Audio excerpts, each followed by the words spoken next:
Good morning, Marina, and welcome to the show. Hey, Jason, thank you so much. I'm so pumped to be here. It's going to be great. I am, yeah, and I'm pumped to have you here. We got a lot to talk about, and I know between you and I, we could probably be on here for 3 to 4 hours. I'm not sure the audience would love that. Maybe they would. I don't know. Maybe it'll be that entertaining. We'll see. But let's get right into it. So, Marina, why don't you give us a brief introduction of who you are, where you are in the world, and anything you'd like to share with the audience to kick us off? Sure. So I am in Monmouth County, New Jersey. So I'm actually right next to the lovely Jersey Shore. I am an ontological life and career coach. I specialize in careers. I've specialized in careers for the past 10 years. And I also, together with my family, run a mental health private practice in Monmouth County. And we specialize in compassionate mental health. So we are the people that treat you, but treat you with respect as well. And so that's kind of me in a nutshell. Nice. Well, thanks. So I'll start off and say how Marina and I know each other. Just like some other guests in the show, Marina and I graduated together from a coaching program. So we met each other in March of 2019 because you were not there in February of 2019. Yes. So yeah, it would have been March. It would have been the third weekend in March in 2019 is when we first met. So that leads us into the next question, or the next thing to talk about, is our first impressions of each other. And Yeah. I don't know that we've ever actually talked about this, which is pretty funny. And yeah, and I would love if you would go first. So what was your first impression of me? Yeah. So my first impression of you was that you were a dependable and non-judgmental person. And it's funny because Because I'm I really like, judgmental. Yeah, that's funny. That is no, funny. are you really? I mean, I feel like, Yeah. yeah, me and you have had like fairly like judgmental conversations about things, but the whole thing is like, I don't remember much about actually walking in because as soon as I walked in, everybody was like, all right, we're going to lunch. Like that was kind of my introduction into the coaching program that we were in. And the only thing I remember was like, I saw you and I was like, he's really cool. And I want to be in his lunch group. And I wasn't, but I wanted to be. So that's my first impression of you. Got it. So just to clear my memory, you joined at lunch on Saturday? Yeah, I did. How did that happen? How did you end up there at lunch? I came to observe the other session in the morning and I sat there the entire time until lunchtime, where I was the first person to run out of the room with two other folks still in the room observing. And I declared that I was in. I was like, I don't care. I know enough. I'm Oh. in. And so I joined right at like 12 o'clock. Oh, you came for an observation. I didn't know that. I Yeah. totally missed that. Oh, that's cool. That's awesome. Oh, yeah. Very nice. So my first impression of you, and I was thinking about this morning, I honestly, and don't take this the wrong way, but I remember you as being very frenetic, but I think it's because you walked into a room of people that you didn't know, like at lunch on a Saturday. Like not frenetic, like I think it was like a nervous, it wasn't like frenetic, but it was more like a nervous energy, Yeah. which would totally make sense because I think there was, let me do the count. There was 19 of us who had known each other for a month and had gone through some stuff already. And you were showing up without going through any of that or knowing any of us. So of course you're going to be nervous. That would be extremely nerve wracking. So you didn't have any of the pre-program prep. You didn't like get on calls with anybody prior to going into the room. So you literally walked in a room of like, hi, I'm Marina. And we're like, hi, we've been here for 2.5 days together already. And like, you're like one of the new kids. So totally understand that. But then I remember that, but it's not very clear to me. What I do remember is it was very apparent very quickly. You were going to add a ton to our group and you were somebody who had a huge heart. Oh, thanks, Jason. And you know what? Everything you said was exactly correct. I was extremely nervous. And the way my nervousness shows up is like I get extremely friendly and like really, really just talk very fast and get super excited. But it's kind of almost a facade that's a vulnerable share with you. So Mm-hmm. my facade of like being nervous is just to be extremely friendly and extremely like just kind of in your face so that you don't think that Yeah. I'm actually nervous. No, that makes sense. No, I mean, that makes total sense. It's like up the likability factor, right? Yeah, exactly. We may be a little bit alike. A little bit. All right. That's why, So I'm yeah. drawn to you. Yeah. All right, Marina, let's do it. I'm First ready. question for you. And I want to give a shout out to you, Marina. This question is actually a question that I blatantly ripped off from the podcast that you used to have. And so I want to give you a shout out here publicly on the podcast that this question actually came from Marina. And I think you told me about this when I was talking about starting this podcast. And I'm like, ooh, I like that. Can I take that? And you're like, sure. So yeah, this is a plagiarized question from Marina. And now I'm getting to ask it back to Marina, which is very meta. So Marina, what is something that you nerd out about? Oh man. First of all, thank you for the shout out. I love this question. This is one of my favorite questions. I had such a hard time with this because I nerd out about so many things because basically I'm a nerd. Um, so I picked out a couple and I'm just going to throw them out there. So one of the things that I nerd out about is actually quotes from your podcast. and I and I think you know this because I've consistently sent pictures of quotes that I've written on like post-its and posted them in my office. So I'm absolutely obsessed with the things that the guests on your podcast say. Hilarious. I'm an extreme dork about buying unique URLs. So my husband, Bill, you know him a little bit, makes fun of me for this because literally like I'll think of like a really cool idea and I'm like, oh my God, this is amazing. doyoucouch.com. It's free. I'm buying it. And like, I don't even understand why I do it, but I have a small little collection of weird URL names. Oh my God, I had no idea. Do you have any idea how many you have total?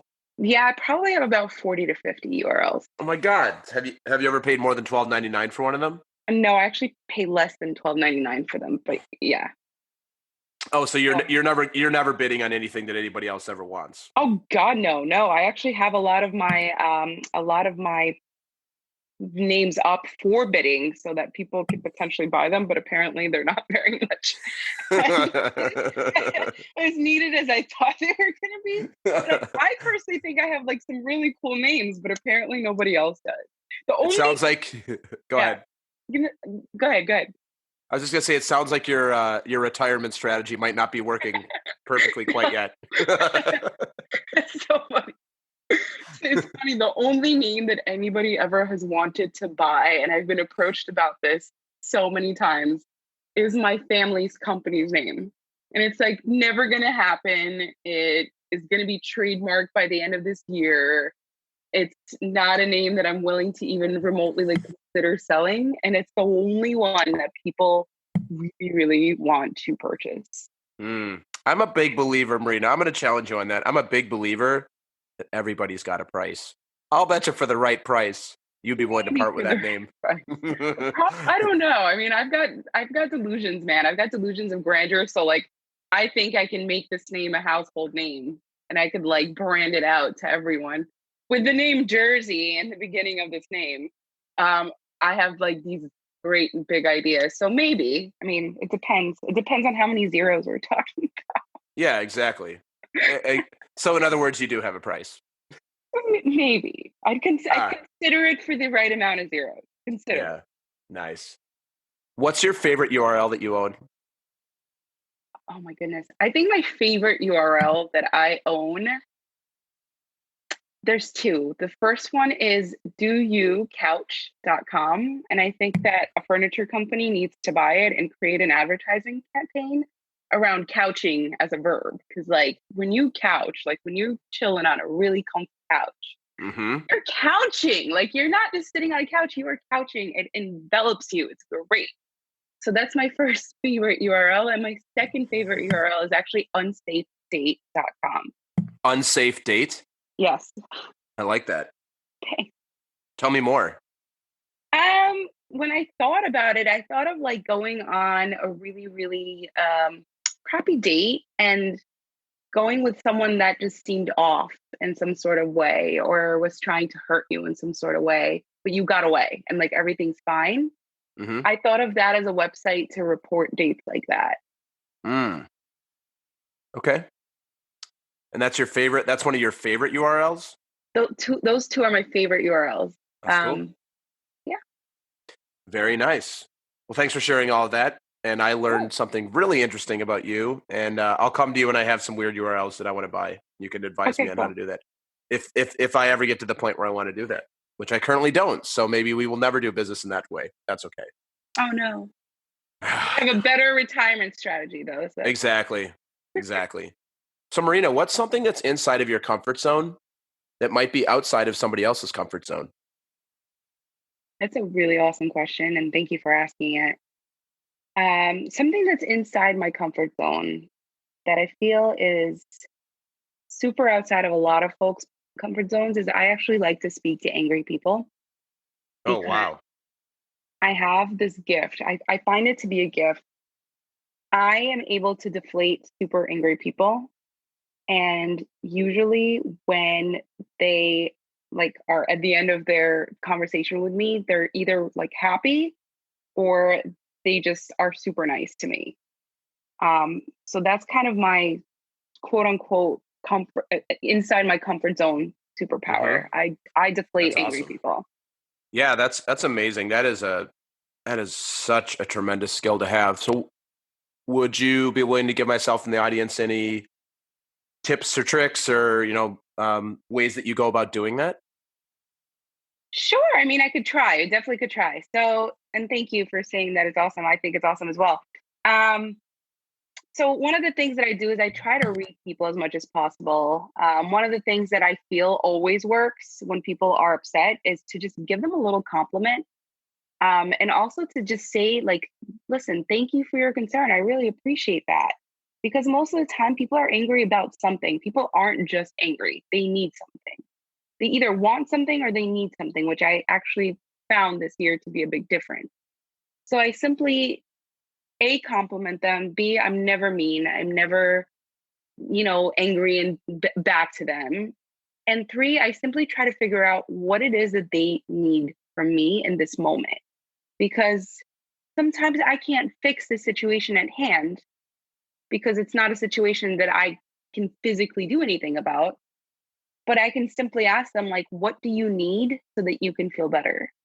And most of the time, that opens up a conversation. And another thing I often do is I sympathize with them. I say, listen, I understand that you're upset. I understand I would be too. Most situations, I would also be super upset about this thing that you're upset about.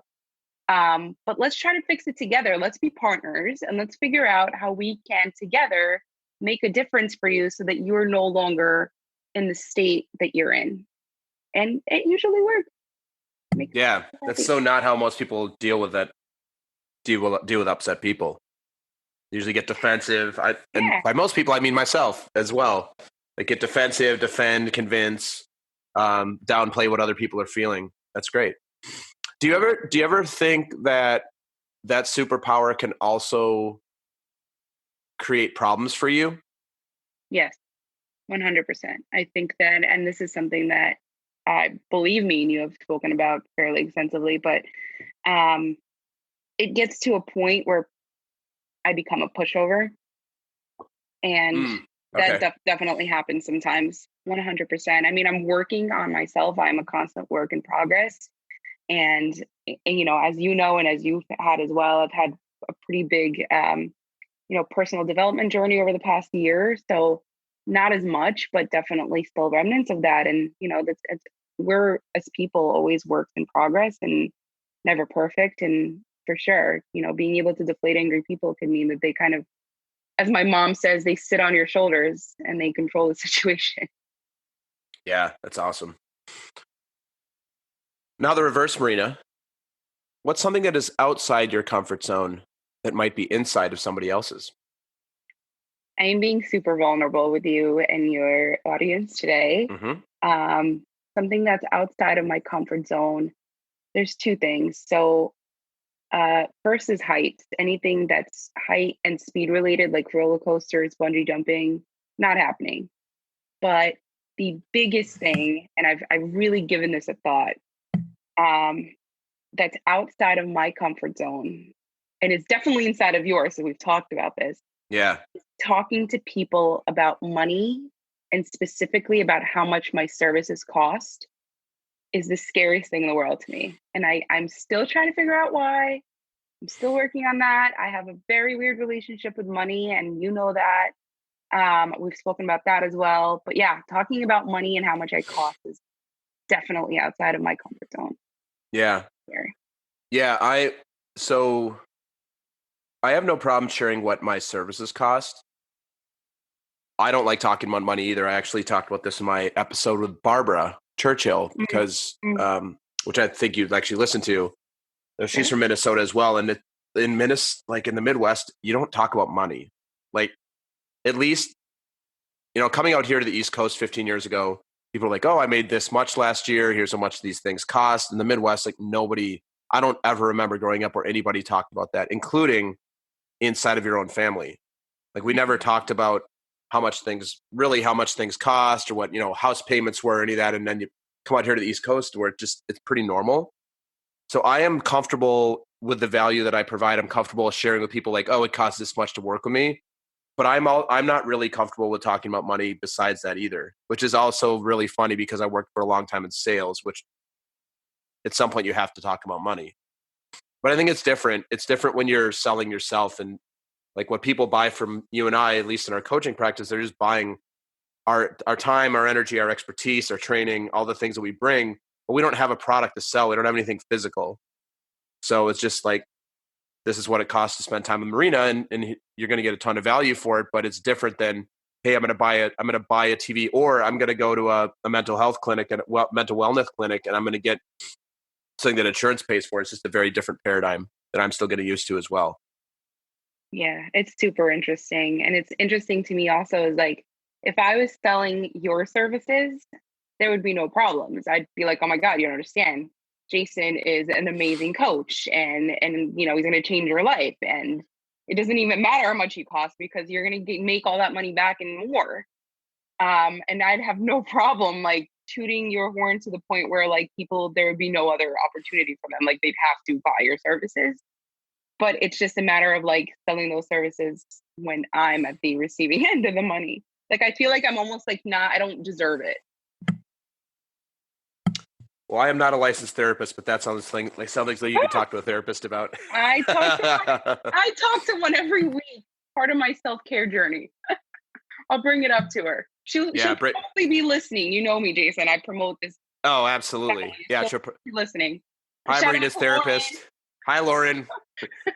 Sounds like you've got another hour of at least an hour of work with Marina coming up here shortly. Awesome, Marina. So you've got next question for you. So you've got 5 minutes to deliver a speech to the world. What would you give your speech on, and why? This is my favorite question, and I took so much like heart and really like soul to put this together, because I really wanted to give you and the audience something to really just sink their teeth into. I love it. So this is my speech. My speech would be really surrounding careers. Now, the reason I would give this speech is I have a lot of clients tell me that they have no skills or they have no experience. So they just don't apply for jobs that they would be amazing at. And that's just like so sad to me. I mean, literally every one of us has skills that are transferable. And what I have to say is this. Ultimately, if you approach job seeking like a consultant that solves problems, a lot of things will change for you. So if you approach networking events as opportunities to get curious and to actually find the pain points companies have, you will figure out if you have a passion for figuring out and solving their problem. And communicating how passionate you are about solving those problems, that's going to give you so much confidence. And basically, if you figure that out, if you figure out what like the problem that you truly enjoy solving is, the world's your oyster.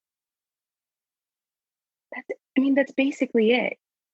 When you solve problems instead of coming into every job interview, every situation where you're looking for a job as a job seeker, where you're like, hi, I'm really looking for a job, and like, I'm really good at promise, and I'm looking for a job. People won't take you as seriously as if you walk into a room and you say, I'm Marina, and I solve these problems, and how can I help you grow your company?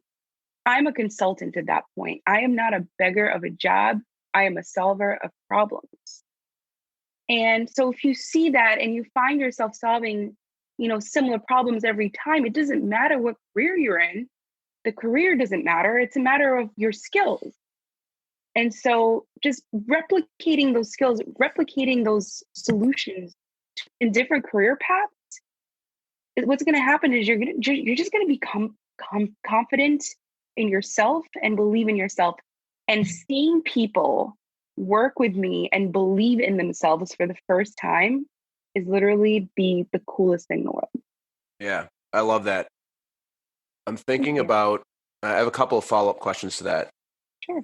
First question is, if they've got their eye on a company, like somebody's like, oh, I really want to work at this company for whatever reason. Yeah. What kind of resources would you recommend or what kind of steps would you recommend they take prior to applying or getting an interview to get them ready to understand the problems that company needs to have solved? I would tell them not to apply. I would tell them to speak to as many people in that company as possible. Get on LinkedIn, look up who you know at those companies, who I know at those companies. The way I approach applying to a job, and to be honest with you, this is not my method. This is just a method that I used. I believe, you know what, I don't even remember who this is by, but I'm just going to say it. It's called the 30-30-40 method. So it's 30% online, like through job boards, 30% through your network, and 40% through networking. So actually getting out of your house and going to networking events. Mm-hmm. And when I say networking events, I do not mean looking on, different websites like social media and finding networking events where everybody goes. What I mean by networking events is really pinpointing your industries, pinpointing your problem solving skills and your interests, and finding associations that have to do with those skills and passions. Got it. Going there and asking as many questions as possible. Get curious, people. If you get curious, you will get hired. Yeah. So the second part, and this is slightly I guess this is an observation, mm-hmm. and from my experience, but also I'd love to get your expertise on this. It seems to me still that the majority of the people who go out and apply for jobs, they don't take this approach. So they come in and a lot of people are interviewing the company, but they're not coming in with a point of view on what they see could be enhanced or how they could enhance the experience of the company. Or at the end of the day, like most every company's primary objective is to make money, right? Like if it's a for-profit company, the primary objective is to make money. Right. I'm just trying to think, like I've interviewed a lot of people, obviously had quite a few jobs. I don't think I did this a lot either, where you come into like a really precise and concise point of view on here's why I'm the best fit because it meets these business objectives, as opposed to I have these skills that look good on that like match up with LinkedIn or match up with a job description. So what do you think about that? Like, what do you feel like there's a lack of people coming in with an actual point of view when they're going out and interviewing? 100%. This is my passion in life, and I know that one of the questions you may ask me is what is my passion? This is my passion, talking about this kind of stuff, because like what you're saying just is so true. People are completely like the hiring portion of people and the people that are looking for jobs are extremely disconnected in this world. Extremely. We don't know how to communicate to another. So if I, as a hiring manager, post something on Indeed and I ask for these skills and I ask for these things, and I'm not saying I do this because I don't do this, but if I do it, because most hiring managers and most companies still do this, then the people that are applying, they're like, all right, great. Like, here's my resume. I'm just going to send it out on, a job board 20 million times until somebody calls me, and it's going to be great because I'm going to find a job and I'm going to have it and it's going to be awesome. And that is just not the way of the world anymore. People do not, if you want a job that you want to stay in for a while, that you want to grow in, that you want to succeed and flourish in, you do not go on a job board and you do not find a job that way. Please I ask you with so much sincerity and hope that you don't do this. Do not do it, people. If you do it that way, you are applying to the last 20% of the jobs out there. They are the worst 20%. They are the jobs that were not filled by word of mouth. Because think about it as like a company, right? If you have a rock star like Jason on your team and he is doing, thank you. Absolutely. He's doing like 10 million in sales every month. He's crushing it. Why would you want to post something on a job board if you can go to Jason and ask Jason if he has other rock stars that he knows that he could potentially bring into the company? So that's what most companies, if they don't do it, should do it, is really start word of mouth and really figure out what it is that you're looking for in that rock star. What is their passion? What are their skills? What is the experience that they have? How can they solve the problems that we have? And what really is, what are our problems? What do we need to hire for? And then communicate that. Just communicate that. Why does it need to be so secretive?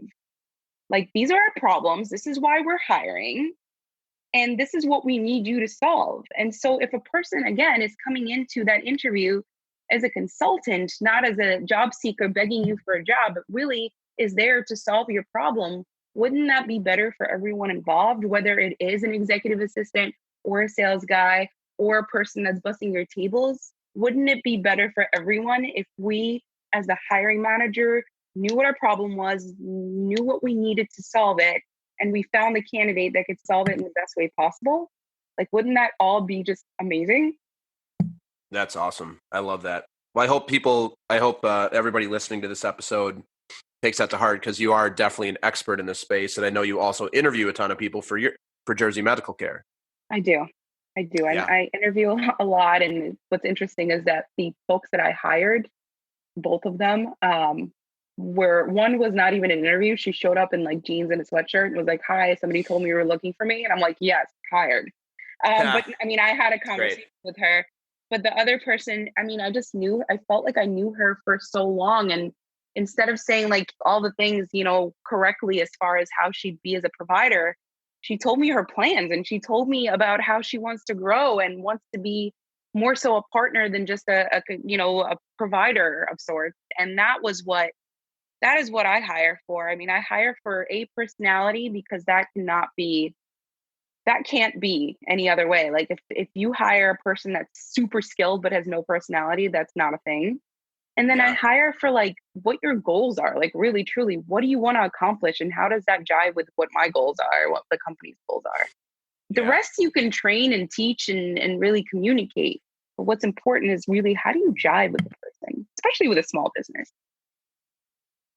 It's awesome, Marina. Thanks. Awesome. I have no doubt the people listening my guess is people listening will, many of them are looking for jobs. That is some real words of wisdom and some real gold out there. So everybody pay attention to Marina, because she knows what she's talking about, obviously. Thank you. I'm a huge fan of this topic.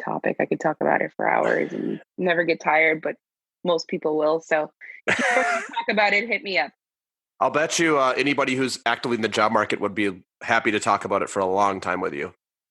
I know. And that happens a lot. I have discovery calls that go over, and it's something that I am trying to minimize. But yeah, that happens a lot, where I get on the discovery call and it's more so like for me than for them. I'm like, no, let's just keep talking about this, because I really want to hear what you have to say. So, yeah. It happens. That's awesome, Marina. Thank you. Yeah, sure. So Marina, thanks for sharing everything you've shared so far. It's super interesting. I am learning a ton about you, and I already know you pretty well, obviously. Okay. So looking forward to learning more. So here we go. Love if you would share with myself and with the audience your journey to what's led you here in February of 2020, and where you've come from, what's gotten you here, and also what you're up to today. Oh my goodness. This is such a cool question. And yesterday I was like kind of thinking about what I'm going to say. I'm like, oh my goodness, Jason's going to cut me off because this is going to be long, but I'm just going to do it. And I'm going to tell you about myself with my journey. And if it gets too long, then we can totally just take it another way. I will. I've got the Oscar music queued up. Okay. So the journey to today is fairly, I guess, to me is interesting. So I was born in Moscow. I was born in Russia. Hmm. I immigrated to the US in the early 90s. I was 8 years old. I was born to a psychiatrist. So my father is a psychiatrist. My mom was an engineer and became a licensed massage therapist here in the US so that she can support my dad through his journey of becoming a doctor again here in the US. I was horrible in school, like all throughout school. I infiltrated my way through school by, I mean, if I tell you this stuff, you're going to laugh, but I literally used to create documents that I would forge from school and give them to my parents so they would like not go to parent teacher conferences and hear how awful I am. Found out very recently that the reason I was so horrible in school was due to the fact that I was undiagnosed with attention deficit disorder. So I just couldn't concentrate. And whatever, it is what it is. So I started working at age 14. I've always had a very, very big passion for working. I got obsessed with becoming a pop star at the age of 16 and was rejected by a major What? record label. Yep. Wait, hold on a minute. Wait, hold what? What? Oh, wow, wow, wow, wow. A major pop star. Yeah, I wanted to be a pop star. I wanted to be like Britney Spears. I wanted to sing to the world. I wanted to write music. I wrote music. I have recorded music before. Um, Recorded a demo, got into a room with some pretty big people, and was told that I just needed some more money and resources to be put behind myself. And my family was like, we don't have that money. And the person that I met with also did not want to invest money. And so it was basically like, you're a very nice girl and you're okay, but like, we're going to Huh. pass on this. What would you say, what's your style most, like, of somebody who's famous, what's your style most like? You know, what's interesting. It's evolved. So when I was around that age, I was kind of like almost like poppy, but very country at the same time. So I think folk music is really like just kind of like folky rock is kind of where I'm best at. Like if you one of the things I really want to do, and I might do this, and I've spoken to you about this as well. Like I love jamming out to a good guitar riff. Like that is my jam. That is not the music I wrote back in the late 90s, early 2000s. I was more so like just very overproduced Britney Spears type stuff.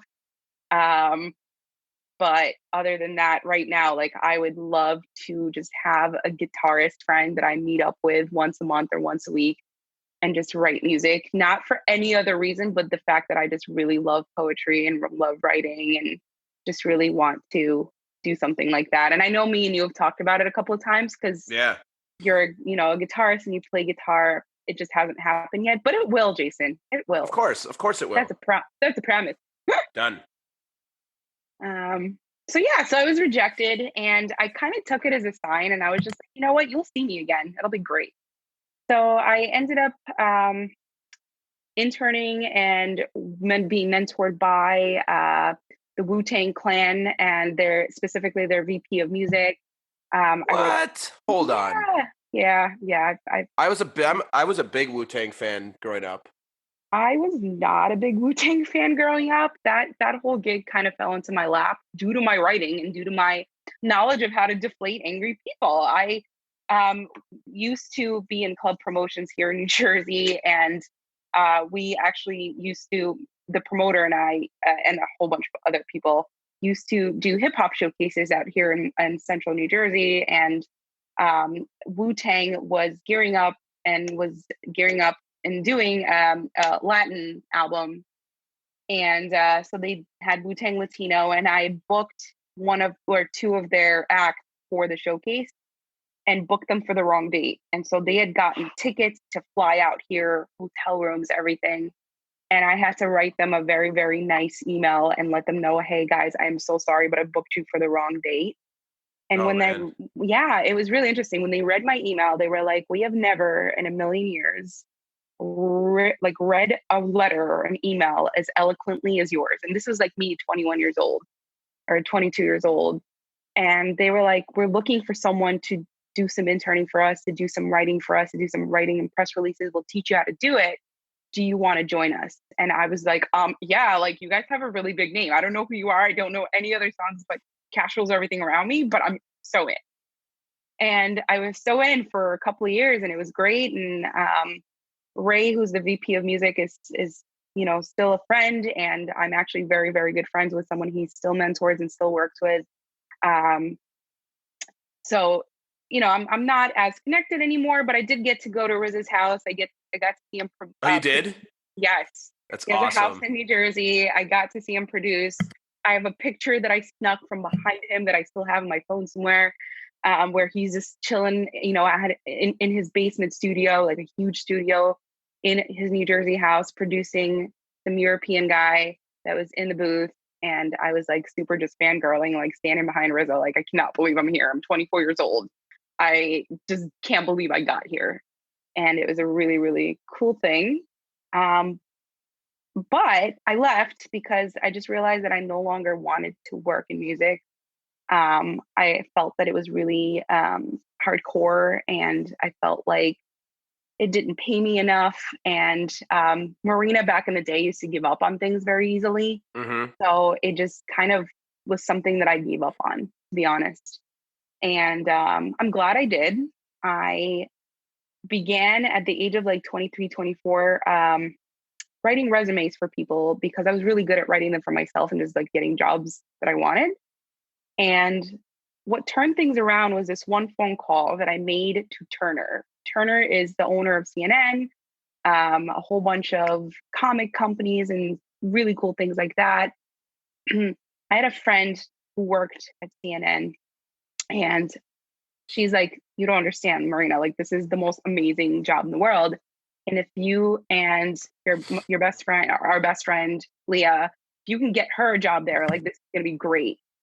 So I'm like, well, I don't know how to get people jobs. Like all I know is how to write resumes, and I'm pretty good at that. And like Leah was also really good at that. So she didn't need my help. It was fine. She just sent me her resume and she's like, hey, like take a look at it. And I'm like, yeah, this is great. And then I'm sitting, I remember this like it was yesterday. I was an executive assistant for the person that actually kind of got us the VIP treatment at the Mel Robbins show. So me and you, just a backstory is me and you went to the Mel Robbins show with a whole bunch of people that we went to school with in a program. And so the person that got us the VIP treatment that we did get was a person I was an executive assistant for.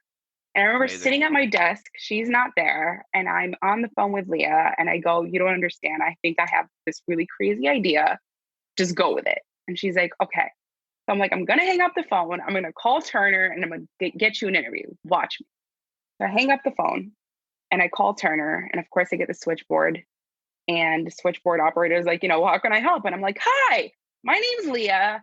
My best friend works at Turner. I really want to go and like speak to someone in HR. Can you please connect me? And they're like, well, what's your friend's name? And I give my friend's name, and they're like, oh yeah, she's definitely someone that's employed here. Great. Let me transfer you. So they transfer me over to some guy in HR, and he's dry. He's just like, what do you want? And why are you on the phone with me? And I'm like, hi, I'm Leah. I really want a job here. I've heard all about you. I'd really, really love the opportunity to come and interview at your company. I want to learn more about your culture. I want to ask you all the questions. Like, I'm just super curious. I just graduated from Rutgers University, and I'm just super passionate about all the things Turner, and like, I need to be there.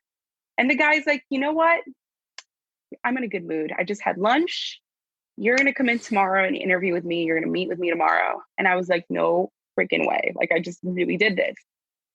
And I called Leah and I was like, dude, you got an interview tomorrow. Like, you're going. This is going to be happening.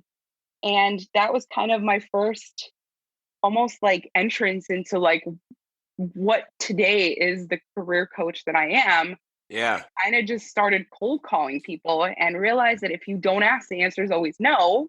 Right. So just connecting with people and telling them what you're passionate about and telling them that you want to learn more so than you want a job, get you in the door. So from that, I've had a lot of different jobs. I've worked in marketing. I worked in event planning, in all aspects of event planning. I've planned everything from trade shows to same-sex weddings. And in 2017, I returned to work at the medical practice that my family owns. I pulled it out from being in the red to being a fairly small, little successful business that it is now. Yeah. And I completed in the past year an ontological program alongside you. And now I've kind of combined it all. I have added coaching into the mental health practice, and we help people in all assets of their life. And realistically speaking, careers and not having careers is a really big trigger in mental health. And so being able to offer that all under one roof is super, super duper cool. And I'm excited to do that. And here I am. Awesome, Marina. There you are. And here we are today. I have a question for you. Yeah. This is going back to your journey. Mm-hmm. And first of all, love if you would, before I ask you the question, love if you define for the audience what ontological means, because I don't think that's a term that's actually in the vernacular for most people. So what does ontological mean? And it's not in the vernacular of most people. And I actually put it in the vernacular of most people because people ask me, like, I could have chosen anything to be on my business cards, and I specifically chose ontological coach. And the reason is because it gets people curious. Like, what is it? So ontology is the study of being. So instead of asking people or saying to people like, it's about how you feel or it's about what you do, it's really about how you be. It's how you are and how you react to every situation. It's about having choice. And that's really how I describe it. Would you add anything to that? No, I think that's right. It's like, there's things you got to do and there's things you accomplish, but it's how you're being about it in any situation, any conversation, any task. Yeah, it's like it's not just coaching people to here's how you do more stuff, but like how are you about that stuff that provides both for the people that you're interacting with and also for yourself, like it's a more deep level kind of breakthrough coaching that it is just like, hey, let me teach you a bunch of stuff. Like, Marina, you do coaching. How many times have you had a client or a potential client say like, oh, I really want to hire you because they want you to tell me how to do a bunch of stuff? Yeah, that used to be what I used to call a coach. And I get into conversations about this all the time. I mean, you've had conversations about this where, I see there's a lot of coaches out there, a lot, and I have respect for all of them. What I do have a little bit of an issue with is the word coach in front of someone that's actually a consultant. So when people are telling you what to do, they're not a coach, they're a consultant. They have the knowledge, they're amazing, they know what they're talking about, but they're telling you what to do. And it's really more directive to me. And I just really prefer to call those folks consultants. Yeah. Coaches do not tell you what to do. They will never give you the answer because coaches believe the answer is inside of you. They will guide you to the answer. They will ask you 1,000,001 questions. They will ask you when you will work with a consultant, but they will not give you the answer because a coach is not an expert. A coach is your partner. So it's just a little bit different. Yeah. And there's nothing and consultants are amazing. I do consulting work. You 100%. have done consulting. So do I. Consultants are great. Yeah. Consultants are great. It's just a different paradigm that I think is still being fleshed out in the marketplace. So Marina, thanks for sharing all of that. Sure. Next, we're going to move into the Jason AMA part of the show. Oh, I'm so ready. You don't even know. I'm a little nervous, but I'm getting my seat's getting a little bit warmer. I feel like I'm about to get on the hot seat. So this is the part of the show where you get to ask me anything you'd like and I will answer it. So Marina, what do you have for me? Jason, I have 3 questions for you and I am going to ask them all. I am ready. So the first question I have for you is, Jason, have you ever felt lazy while knowing you had to get something done? Can you describe the thoughts that went on in your mind while this is all happening? Oh my God. Yeah, all the time. I'm really good at doing a lot of stuff if I care about it. Mm-hmm. If I don't care about it, I'm really good at procrastinating and not doing it. So my personality is such that it's just that. It's like, oh, if I'm excited about my business that I'm growing, I will work all the time on it and it's a joy and it's fun and I love it. Mm-hmm. If there's something that I have to do that I don't either care about or it feels like an obligation that I don't take any joy in at all, yeah, I get so lazy. I will procrastinate. I will put it off. If I do it, I'll do it half-assed. Yeah, like that's so me. Like I'll give you an example. So we don't do our own taxes. We pay an accountant. Mm. I hate even collecting the information for taxes. Like I hate it. Like pulling all the paperwork and, my wife's W-2 and my W-2 and like mortgage interest statement, all that stuff. Like I hate it. So I put it off. And so when I do that, I feel lazy because I'm like, you could just do this now and it would be out of your space and you wouldn't have to think about it. Mm. And as I get older, I'm getting a little bit better at this because as I get busier and busier with, a child and everything, like I don't have the luxury of just pushing things out. Mm. But yeah, like I feel lazy all the time. I feel like, oh, like tonight, you should be working on your podcast marketing because you've got an episode coming out in 2 days. Like, oh, you just watched a bunch of Netflix and didn't do it. And the podcast stuff I actually like. So yes, I feel lazy all the time. Am I actually lazy? I think laziness is just a subjective thing. Am I lazy compared to some people? Absolutely. Am I lazy compared to other people? No, they would think that I was a person that was a Superman. So it's just all subjective. So I asked you this question because I think you are Superman, and I'm super curious to like poke in your mind about like what goes on when you're feeling lazy. Like, and it just sounds to me that the same thing goes on in your mind that goes on in my mind, which is super, super interesting. Thank you for sharing that. That's really cool. Yeah, of course. So Yeah, another of course. question I have, and the reason I ask this question is because I do feel that you are a very confident human. Yes. But I'm wondering if we as the audience, if I could see you acting as if you felt insecure, what would that look like? Let me think about that.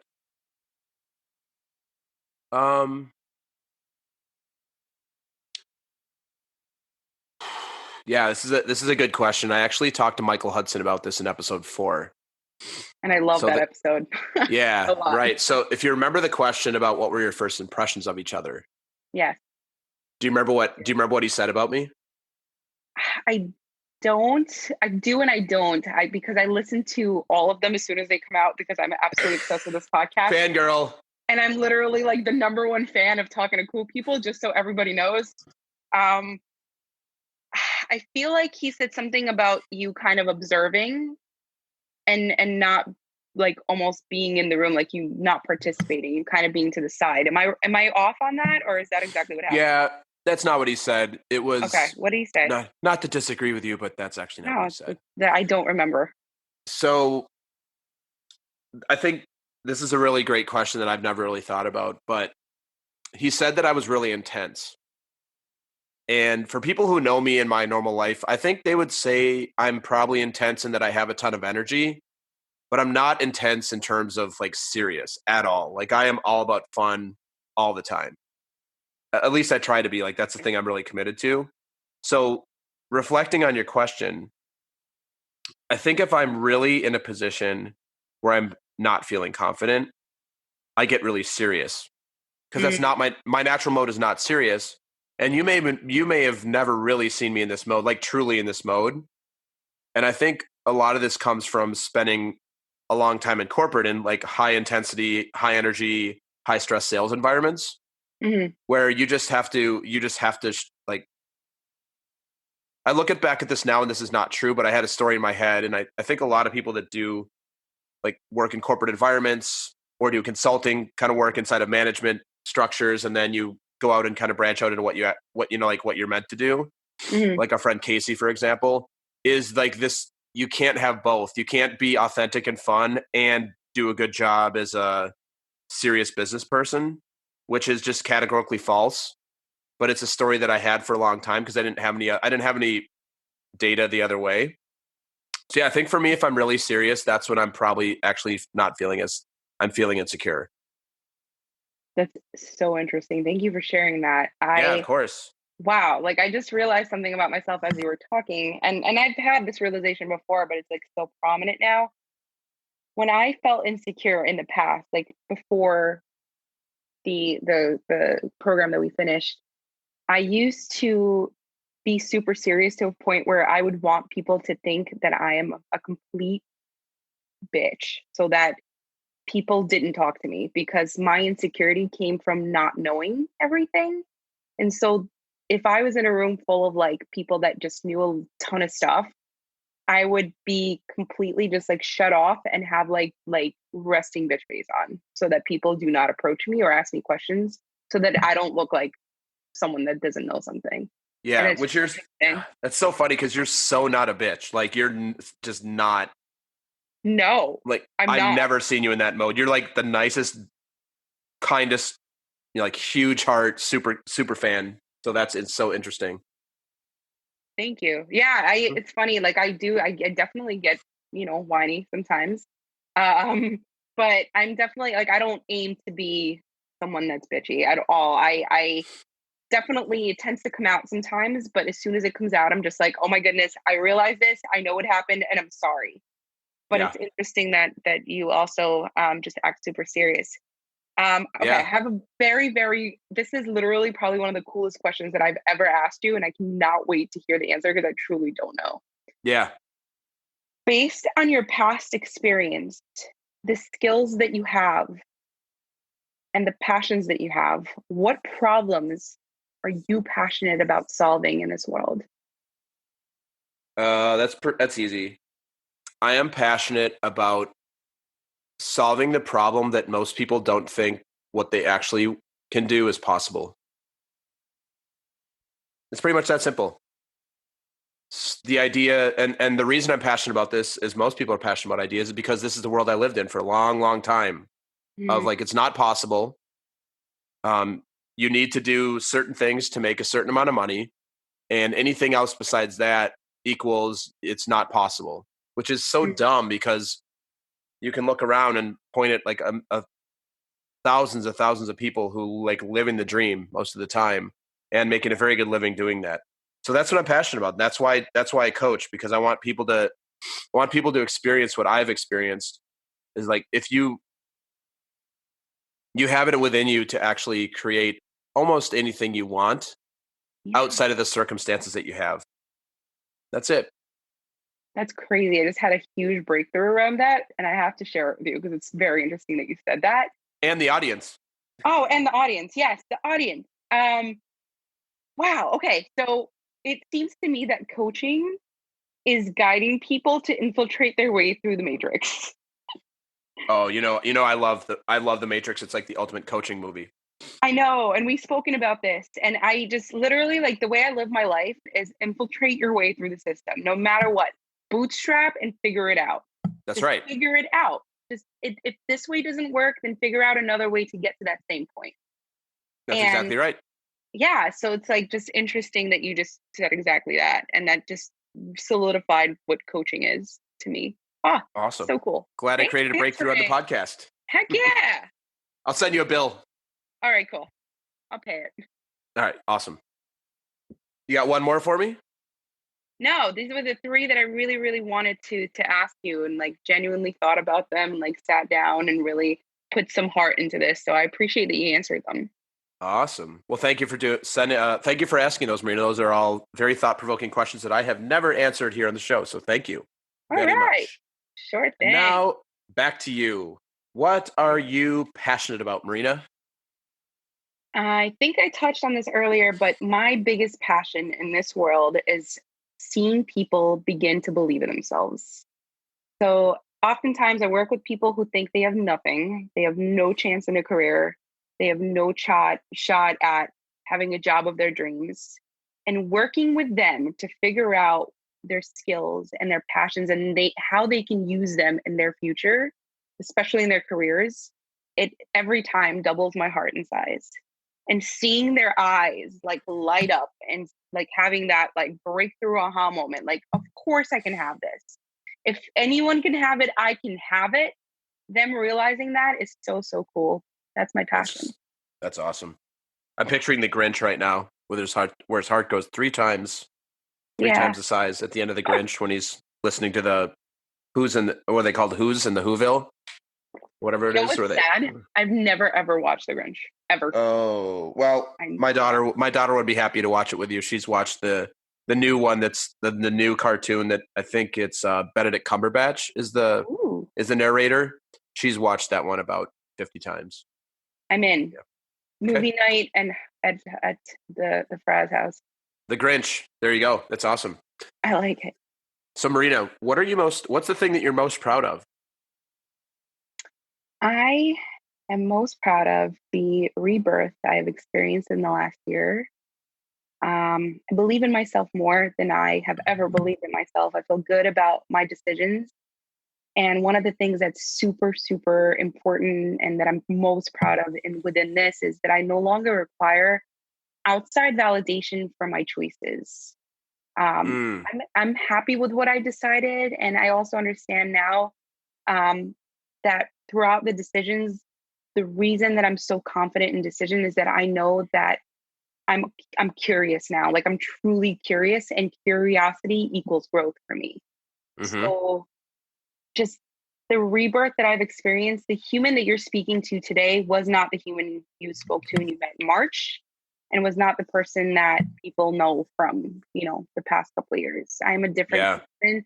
Some people are not happy with that person because I speak more coachy, and some folks will literally, like my best friend will text me and be like, can you stop being a coach? Can you just be my friend? And, I kind of have to like revert back and just be like, oh, well, you should do this and that. And like, maybe this will work. And in reality, I kind of want to just say like, look, this is the new me. Like, I'm just curious. I ask you questions that maybe seem uncomfortable, but it's because I'm just different now. Right. And so that's my biggest pride. Right. What is, obviously you went through a very intensive program. Mm-hmm.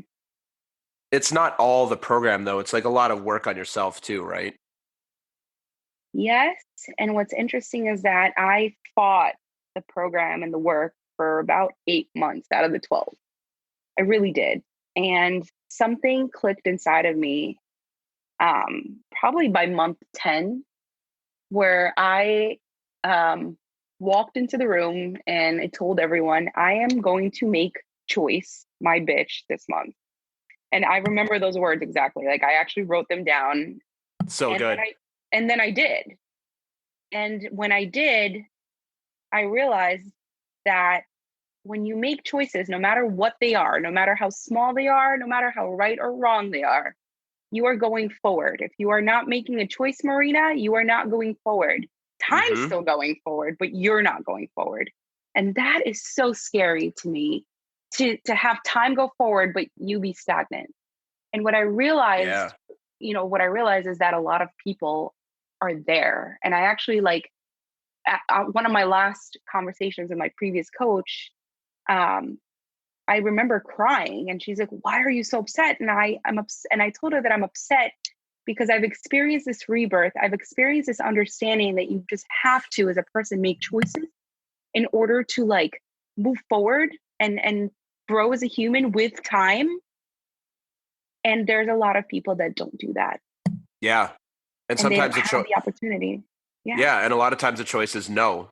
And a lot of times the choice is, the choice can just be like a hard no. The choice can be a not now, but it's making some sort of choice, and as opposed to sitting in confusion and a decision all the time. Yeah. The idea of like, well, I don't know what I want to do. I don't know where I want to be. I don't know where I want to go. That is the worst thing you can do for yourself. Yeah. And if you in that space, hire a coach. Yeah, exactly. I'm fortunate. I am not generally an I don't know person, but I've had a few instances over the last few months and some big things that I've decided to do or not do in my life. Mm-hmm. And when I'm an I don't know, like that is me at my worst. I hate being an I don't know because I'm I'm like a very decisive, like, hey, I'm going to go do this. And let's go. I'm like you, like I'm an iterator. Let's go try some things. Let's test it. But I'm thinking of one specific example where I was in an I don't know in a confusion space for almost a month. And I'm like, I feel like my energy is just absolutely drained. It was horrible. Mm-hmm. And then as soon as I made a decision, I'm like, oh, look at all the things that happened to me that are positive because I just made a decision. And who knows if it's the right one. Yeah. Just make a decision. Fair. It doesn't matter. Just make a decision, and it doesn't matter if it's right or wrong, because as I always like to say, it doesn't matter what you choose as long as you don't die, which probably causes you won't. You're making the right choice. Right. And your life's going to go forward, and whatever happens, you will deal with. And that's something that I never, ever, ever did. I lived at no choice for 33 years. Oh man, sounds exhausting.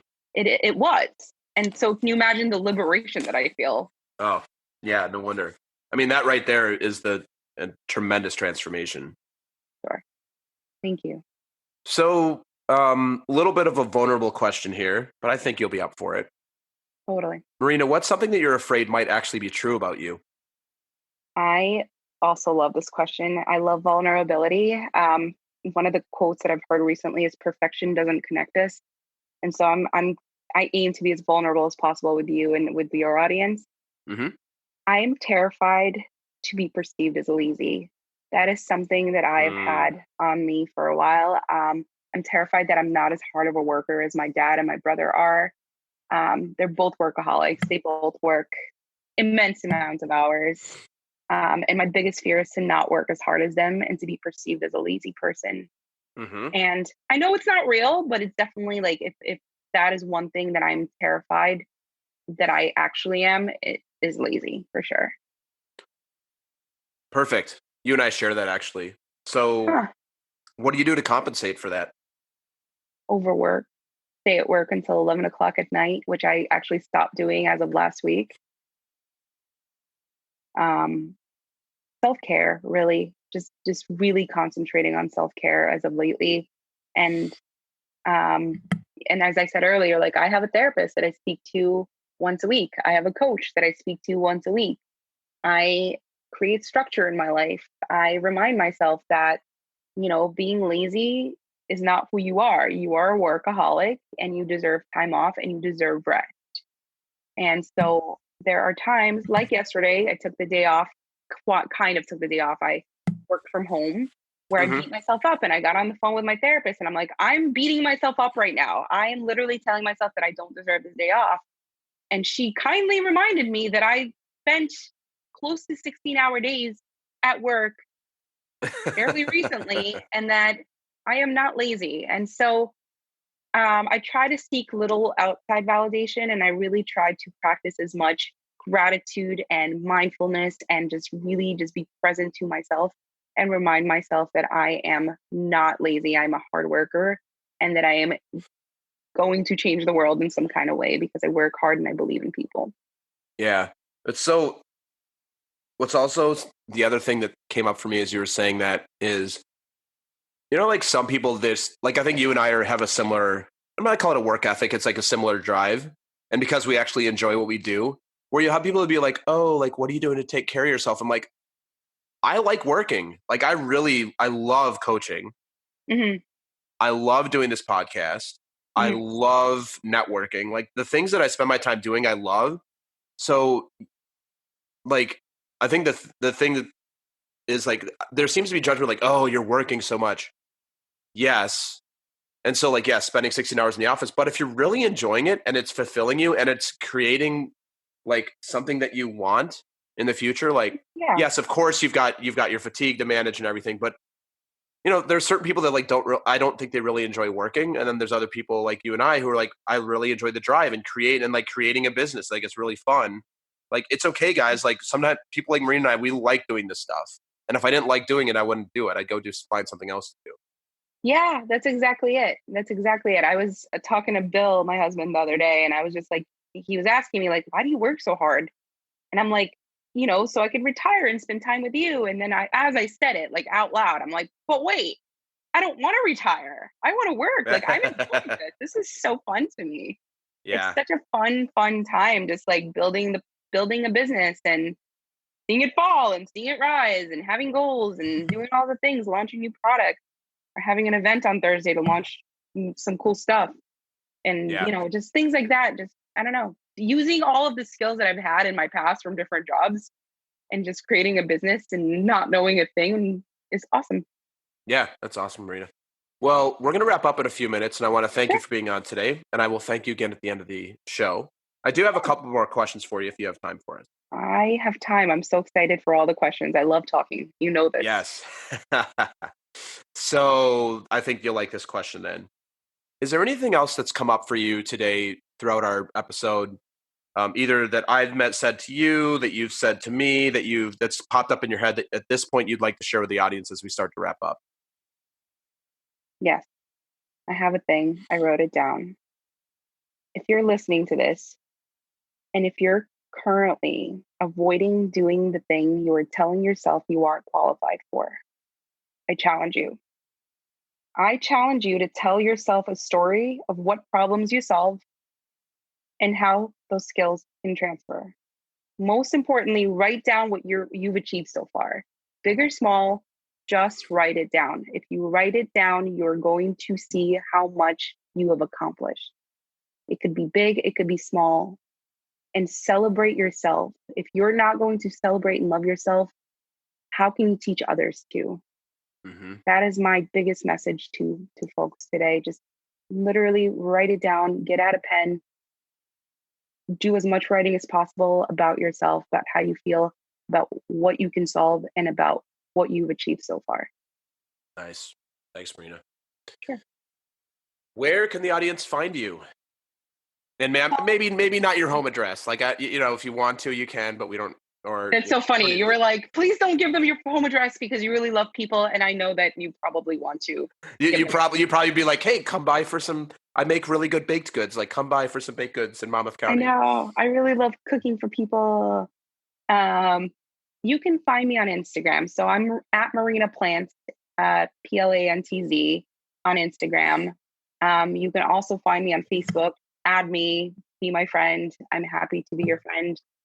If something really sparked something inside of you and you want to have a further conversation, whether it's about coaching, about career coaching, or if you want to just simply tell me something that you agree with, disagree with, if you want to add something, shoot me an email. I'm at marinaplantz@gmail.com. I am so happy to connect with as many of you as possible. I love making new friends. So definitely connect. Super happy. Yeah. Yeah. And then for those who are, for now, in your local area, what about the medical clinic? Like, what kind of people do you serve, and where could we find more information out about that? Sure. Oh my goodness. Thank you for asking. So we are at www.jersey, Jersey medical, medical care, care.com, jerseymedicalcare.com. We work with generally the Monmouth and Middlesex County populations in New Jersey. We work with folks that need some mental health care. Realistically speaking, if you have a mind and a brain, you probably should see someone in mental health at least once a year, at least just to check in. We do have nurse practitioners. We have a psychiatrist or two. We have a therapist on staff. Everybody is super warm and welcoming. We also do something that not a lot of psych practices do. We do genetic testing. So if you are currently with a psychiatrist and you don't think your medication is working at all, call us, visit our website, and schedule an appointment. We do genetic testing to make sure that what medication you take actually works with the genes that you have, your genome, your gene system. That's something that we're really proud to offer to folks, and it's actually not something we charge money for. Oh, wow. Yeah, it's something that's done by an outside company. So it's basically like making an appointment, doing the test, and then making a follow-up appointment to receive the result. That's it. Oh.